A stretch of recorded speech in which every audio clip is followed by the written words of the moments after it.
Me friends and ఫ్యామిలీతో సరదాగా బయటకు వెళ్ళటానికి కారు లేదా అయితే వెంటనే ఈ నెంబర్కి కాల్ చేయండి. నమస్తే, నేను జీవి సత్యనారాయణ. ఇప్పుడు మళ్ళీ కొత్త ప్రపోజల్ 24 అవర్స్ ట్రేడింగ్ జరిగేటట్టుగా ఇప్పుడు సెబీ అనేది ఒక మళ్ళీ ప్రతిపాదన. అయితే ఇప్పుడు ఇందులో ప్లస్ పాయింట్లు ఏంది, మైనస్ పాయింట్లు ఏంది, 24 అవర్స్ ఉండటం బెటరా, ఉండకపోవటం బెటరా, ఉంటే లాభాలు ఏంది, నష్టాలు ఏందో చూద్దాం. జనరల్గా ఏంటంటే మన మార్కెట్లో ప్రీ ఓపెన్ మార్కెట్ 9కి స్టార్ట్ అయింది, 9:15కి రియల్ మార్కెట్ స్టార్ట్ అయింది, 3:30కి క్లోజ్ అయింది. అమెరికాలో అయితే మాత్రం ఉదయం 9:30కి స్టార్ట్ అయ్యి 4 గంటల వరకు ట్రేడింగ్ జరుగుతుంది. ఇప్పుడు మనం ఏదైతే మన దేశంలో అమెరికా, చైనా ఇలా అంటే మనం జనరల్గా 4 మనది యూరోపు, యుఎస్, చైనా.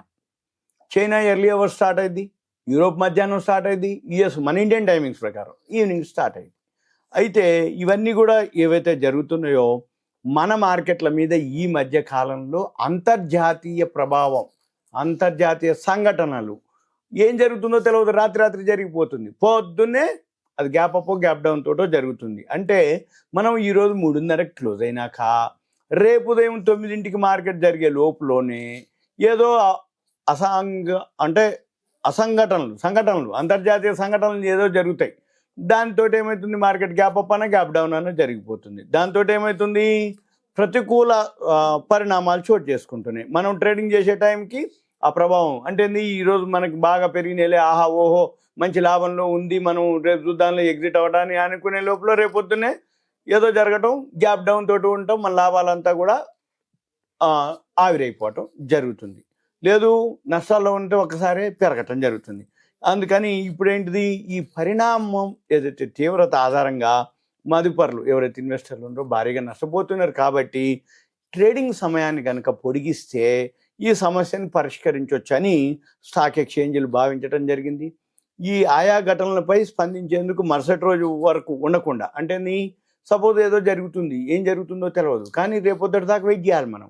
రేపొద్దున జరిగిన తర్వాత అనుకునే బదులు మార్కెట్ ఏముంది అనుకోండి, ఆ టైంలోనే మామూలుగానే ఉంటుంది అనేది అనమాట. అంటే ఈ కంటిన్యూగా 24 అవర్స్ కనుక మన మార్కెట్ ఉంటే తద్వారా ఏదైతే నష్టాలు నియంత్రించుకునే ఏదైతే ఉంటుంది తగ్గించుకోవచ్చు నష్టాలను, లేదు ఎగ్జిట్ అవ్వచ్చు అనే అభిప్రాయం వ్యక్తం అవటం జరిగింది. దీంతో ఈ ట్రేడింగ్ సమయం ఏదైతే ఉందో పొడిగింపు దశలో ఇప్పటికే అమెరికా వాళ్ళు అడుగులు వేయటం జరిగింది. దేశంలోనే తొలి 24 గంటల స్టాక్ ఎక్స్చేంజ్ కోసం America securities and exchange commission permission కూడా ఇవ్వటం జరిగింది. 24 అవర్స్ ఏదైతే ఎక్స్చేంజ్ ఉందో అవి 2 విడతల్లో తన కార్యకలాపాలను 2025లో ఆరంభించడం మొదలు పెడుతుంది. అంటే 2025 తర్వాత, అంటే ఇప్పుడు 24 అయిపోతున్నాం, 25లో తర్వాత ఈ తొలి విడతలో అంటే ఉదయం 4 గంటల నుంచి రాత్రి 7 గంటల వరకు అమెరికా కాలమానం ప్రకారం మళ్ళీ ట్రేడింగ్ ఉంటుంది. తర్వాత రెండో విడతలో 1 గంట బ్రేక్ తీసుకొని 4 to 7, అంటే early morning 4, evening 7, 4 AM 7 PM, మళ్ళీ 8 PM టు మళ్ళీ next day early hours 4 AM వరకు ట్రేడింగ్ని మధ్యలో 1 గంట బ్రేక్ తీసుకొని స్టార్ట్ చేస్తారు. మళ్ళీ మధ్యలో రాత్రి 7 గంటలకు 1 గంట మాత్రం విరామం ఉంటుంది. అయితే దీంతో ఏమవుతుంది, 24 గంటలు ట్రేడింగ్ అని చెప్తున్నా రోజు మొత్తం మీద 23 గంటలు ట్రేడింగ్ జరుగుతుంది. అయితే క్రిప్టో కరెన్సీకి ఆల్రెడీ ఇప్పుడు 24 అవర్స్ జరుగుతూ ఉంది. అయితే ఈ అమెరికాలో ఏదైతే క్రిప్టో కరెన్సీ చేసేవాళ్ళు బాగా పెరగటం జరిగింది. కరోనా టైంలో 5,000 ఉన్నటువంటి క్రిప్టో కరెన్సీ $1,00,000 దాటిపోవటం జరిగింది. దాంతో క్రిప్టో కరెన్సీ చేసేవాళ్ళు సంఖ్య పెరిగిపోతుంది. అది 24 అవర్స్ మార్కెట్ కాబట్టి ఉదయం ఖాళీగా ఉన్నవాళ్ళు ఉదయం, మధ్యాహ్నం ఖాళీగా ఉన్నవాళ్ళు మధ్యాహ్నం, సాయంత్రం ఖాళీగా ఉన్నవాళ్ళు సాయంత్రం, వాళ్ళ యొక్క ఖాళీగా ఉన్న టైంని బట్టి వాళ్ళు ఎంటర్ ఎగ్జిట్ చేయటం. దీంతో 24 గంటలు కనుకుంటే ఎక్స్చేంజ్లో వాళ్ళకి అలవాటు అయిపోయింది అనమాట. వాళ్ళకి ఎవరు ఖాళీగా ఉంటే వాళ్ళు అప్పుడు ట్రేడింగ్ చేసుకోవటం, ఆ వెసులుబాటు ఉండటం వలన, సంఖ్య పెరగటం వలన ఇప్పుడు 24 గంటలు మన మార్కెట్ కూడా చెయ్యాలి అనేది ఒక ఆమోదం పొందింది అనేది విశ్లేషకులు చెప్పడం జరుగుతుంది. అయితే అమెరికా కంపెనీల ఏదైతే షేర్ల ట్రేడింగ్ ఏదైతే ఉందో మనం ఏషియా కిందకి వస్తాం. వాళ్ళు కూడా ఇప్పుడు మన వాళ్ళు కూడా ఆసక్తి చూపిస్తారు మనకు కూడా చేయాలి అని.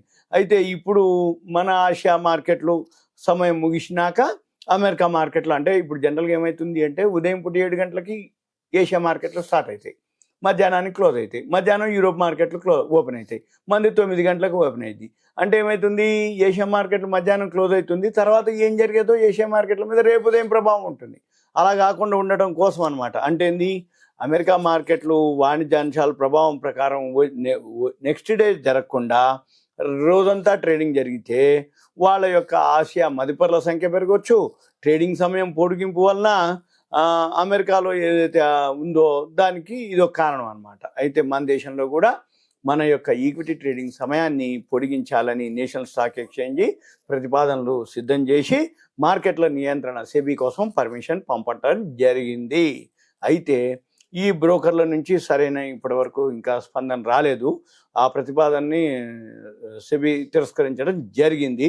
అయితే అందువలన ఇప్పుడు ప్రజెంట్ ఏదైతే సమయం పొడిగింపు ఉందో ప్రజెంట్ పక్క పెట్టినట్టుగా చెప్తున్నారు.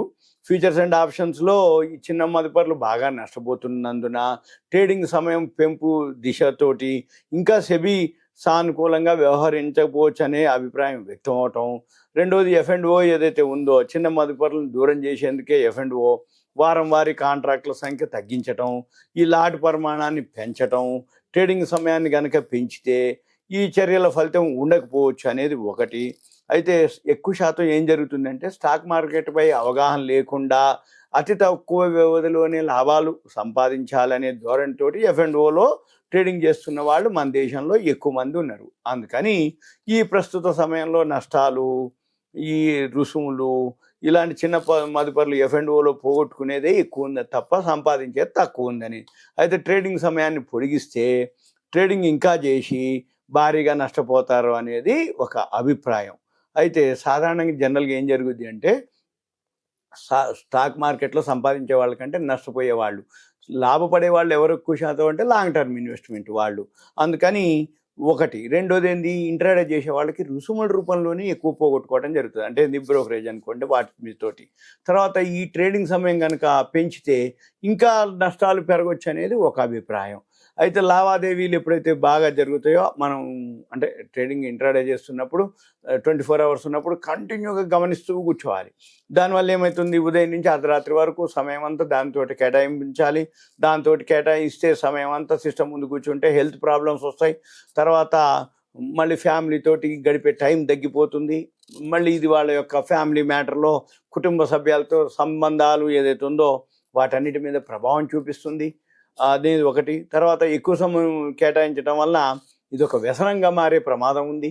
ఈ వ్యసనంగా మారటం వల్ల వాళ్ళు డబ్బులన్నీ అయిపోయాక మళ్ళీ వాటి కోసం అప్పులు చేయటం, మళ్ళీ వాటి అప్పులు తెచ్చడం కోసం మళ్ళీ ట్రేడింగ్ చేయటం, దాంతో ఇంకా ఎక్కువ తక్కువ వేరే పరిస్థితులు తలెత్తవచ్చు. దీంతో ఈ మధ్యకాలంలో మనం చూసినాం, పేపర్లో పడుతూనే ఉన్నాయి, ఆత్మహత్యలు లాంటివి కూడా చోటు చేసుకోవచ్చు అనేది చెప్పడం జరిగింది.